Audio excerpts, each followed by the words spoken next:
Hello everyone, thank you very much for joining us in this next video of ours. It's a series about the art of being human and dealing with our nature, with the things that we receive in an innate, inherent way when we are born. These things can be hindered, these things can be developed, these things can be put to work in a certain direction, and they can be also suffer some kind of malversion. Today we're going to talk about our ability, and all of us must have the experience. You must have realized how we tend to hang around in groups. And that's not just by chance. There is a very directed behavior we have as primates, as human beings. We tend to be gregarious. We tend to aggregate. We form bonds, we form groups, we form bands, we form clusters, groups, urban tribes. At least that's something that is quite said in Brazil. You belong to an urban tribe. You're fond of metal, you're fond of punk, you are a fan of a determined soccer group, a soccer club, and consequently, that might even justify you becoming aggressive or hostile toward other fans of other clubs, and so it goes. Oh, we can realize that this is something that is very common for us. So I'm from this region of the country, you're from that region of the country. I have this accent when I speak, and you have that different accent when you speak, and we discriminate one another. That is natural. When I say discriminate, I don't mean with hostility. But if I hear someone who talks with an accent from another region of the country, I automatically know that guy must be from such and such and such a region. That doesn't mean I hate him. That doesn't mean I repel him. It means just that I can see there is a difference between me and him, me and her. So, this is not by chance. This comes from the idea that we, first of all, and if you think of remote times, you might realize that comes from the Neolithic and even before, from the hunting-gathering period. We form families. We remain with our parents. We don't detach from them. We might live in different countries today, but still we carry the name our parents gave us, and we carry their name too because we carry the family name. So we form long-lasting bonds. The family was the first of them. Then you had the extensive family, which are your cousins. In Portuguese, a cousin is called primo, which has an origin on first, meaning the next closest relative outside your nuclear family, your parents and your siblings. Then this family, the extensive family, aggregates into forming, mingles up to form a clan. Of course, so I heard. That's what I learned with some anthropologists. And these clans are extended, they're groups of extended families, which in turn turned out to be tribes. The larger reunion would make a tribe, and finally a tribe would take us to a nation. Now a nation is very important to understand. It is ethnos, from where comes ethnicity. From a time when people were born, raised and died more or less in the same place. Today, 21st century, you have a huge blend of different people. Like I heard once, the famous regent, Herbert von Karajan. Karajan was German born, and I saw him in an interview in the internet, on a YouTube video. He said that his family was Greek in origin. Now, this little sequence I talked about, from family to nation, comes from the time when that wasn't very feasible. If his family was Greek, he'd remain in the Akkadic Peninsula for a long time, and a huge sequence of generations. So in our days, the idea of ethnos has almost reduced itself, because we have been mixing up a long time, almost to skin color and secondary physiognomic traces. And it is very common, you find in genetic studies, that people are their DNA is extremely blended, extremely mixed up. And it's a tendency, because our technology has grown, our communication has grown, our living together has increased. Consequently, you go finding a mixture, a greater and greater mixture. We have expressions that in certain languages that come from other languages, have no relation whatsoever with the roots of that language. Germanic languages, Asian, Chinese, Japanese languages, African languages, and so on and so forth. What is our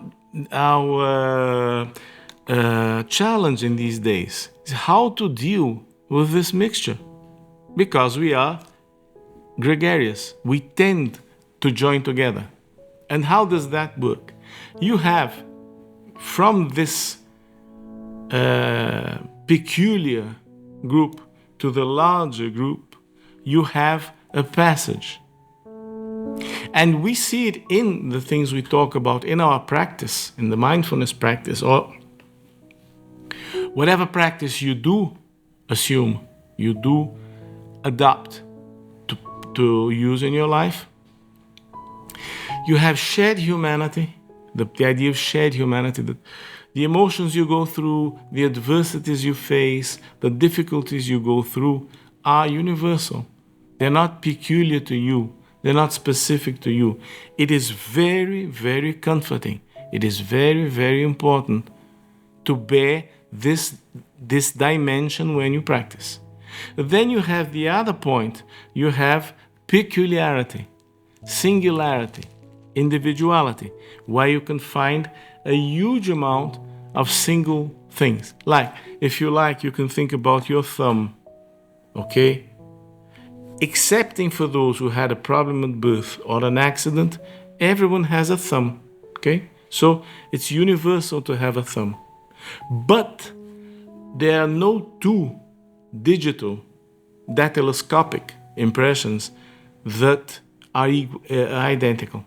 So you have a huge similarity, yet they're all similar.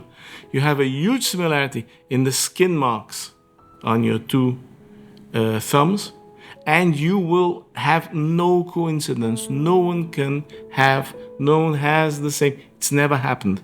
No one has the same kind of impression. So you have universality and you have singularity both on your thumbs.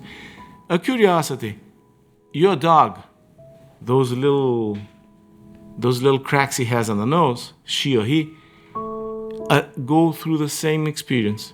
All dogs have noses, but each dog has a peculiar pattern of skin impressions on his snout. To understand this, so how can we use our gregarious nature? We identify with each other, and yet we can hostilize each other. How can we do that? Then we might go back to the Greek. The Greek are very precise in aspects of love. They have two words.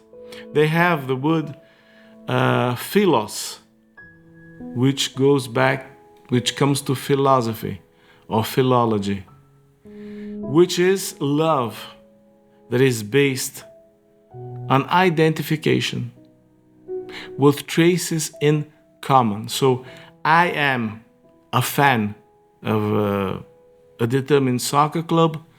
That guy is a fan of the same club. And then what is the other hand of that? The guy said he is a fan of a rival club. I don't buy into him. I'm being very primitive here. Then you have that and the ethnic aspect. And then it's not so innocent. It can be complicated. You're a Jew, you're a non-Jew, African, European, Chinese, Asian. And the thing is almost endless. Then we have another kind. So this kind of love, which is philos, can be malversed. It can be a bad turn on our gregarious nature. Who is like me and who is different to me? And then things can, if you condition your love with the possibility of identifying yourself with someone else, you're in serious trouble, because you're going to be very challenged in living together in a big city, or nowadays with the internet and the social net, you're going to come up against a huge amount of plurality. Now, agape is another name for love, which you can use in Greek. Agape is love in its most large and unconditional form. Like, you have a pet, you have agape for that pet. You don't have philos. Why? Because you cannot identify to your pet. If you start treating your pet like a human being, your pet is in trouble and you're in trouble, both of you. So, humanizing an animal can be extremely dangerous. That was done in the 60s with some chimpanzees. They tried to raise a newborn chimpanzee as a human being, trying to force him with verbal communication, forcing him to human habits, his urine, his feces. They made a tremendous botch of it. The poor animal lived very badly, very, very, very, very badly. And he didn't turn into a human being. He neither acquired all the behavioral and emotional characteristics, aspects of a chimp, nor of a human. So, to be quite honest, I think that's an extremely dangerous animal. It must be dangerous. I'd be scared of being in the same environment as that creature, because he is nothing. So, agape does not become malversed because it is not based on similarity or difference. It is simply the largest and most unconditional way of expressing love. Then that's when you learn to love thy enemy. How on earth can you love your enemy if what keeps you together is what matches you is rivalry?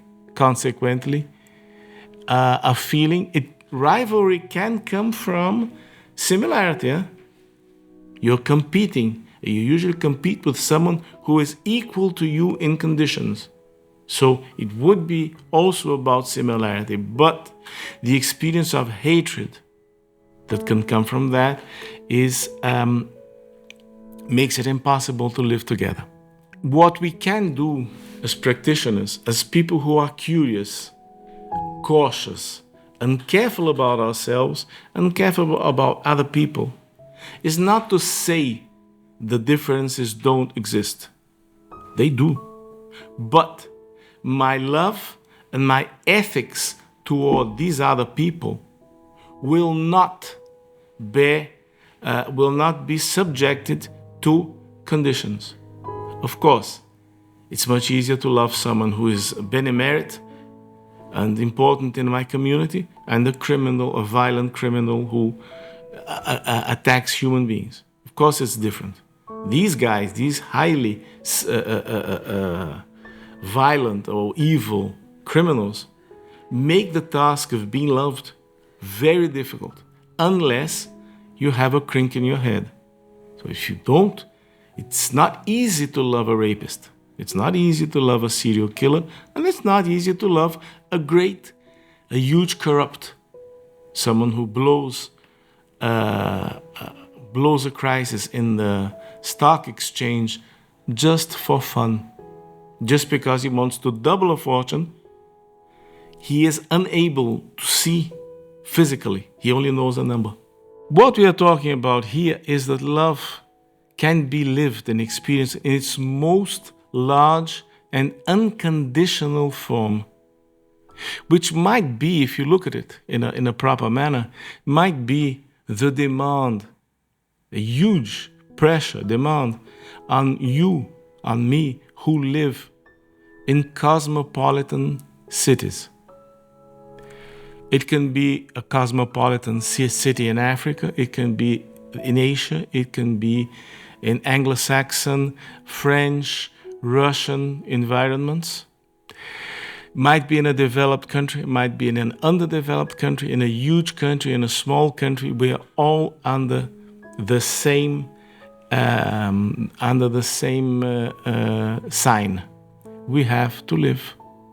So, one of the ways of getting together and living together within plurality, within difference, is to exercise, to deal with this inherent ability of being compassionate. And how can we be compassionate? We can be compassionate by exercising, living, experiencing the unconditional form of love. Now, this is easily said, might not be easily lived. If you're in a country where you have conflict, ethnic conflicts, you have economic conflicts, you have ideological conflicts, it's very easy not to be friendly, or it's very easy to be noxious toward someone who is aligned in a different direction to yours. So it's not just simple, it's something to be exercised, it's something to be cultivated, which would be heading from love based on similarity toward love apart or above such dimensions. It's about realizing the humanity, realizing the similarity that lies down below these cultural constructs we have. One of the ways we can do that is turning back to our body. Because despite the differences, religious differences, ideological differences, we have a basis to all human beings. Unfortunately, very fortunately, genetics has aided us in a very, very strong way. We are one and the same species. So all differences between one another are quantitative and not really qualitative. So my wife is Japanese, of Japanese descent. My eyes and her eyes differ only in the shape of the structures. So my eyes, my eyelid and her eyelid are organized in a different way. But if certain structures were to be strengthened and others to be hindered, I could develop eyes like hers and she could develop eyes like mine.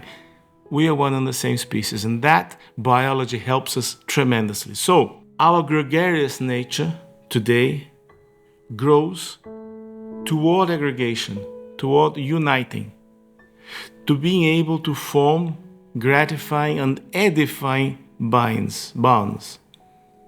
That is the path toward wisdom. And what can we call wisdom? Again, wisdom for us here is the ability to make good decisions and the ability to be ethical and fair toward our neighbor. That's what wisdom is about. And wisdom is definitely the thing that is most wanted and most important within mindfulness. As Roshi Suzuki says, it is wisdom that seeks wisdom. So if you seek wisdom, you can start tapping yourself on the back. Because if you would like to be wise, then you already are. It is a wise decision to want to be wise. So, carry on your practice. Remember, the more bodily you are, curiously enough, paradoxically, the more bodily you are in the way you see yourself, the less discriminative you will be toward other people. The more you look honestly to your emotions, the more freely you will be able to look at other people's emotional reactivity and not be shocked and not be taken by surprise by them. This is important, and as important it is to say that cultivating this, you're definitely choosing a better life. You're choosing to evolve in a good direction. Go with it, and let us not give up on ourselves. We have a lot still that we can do to improve our existence, our ethics, and our life. Thank you very much. See you within a week. Bye-bye.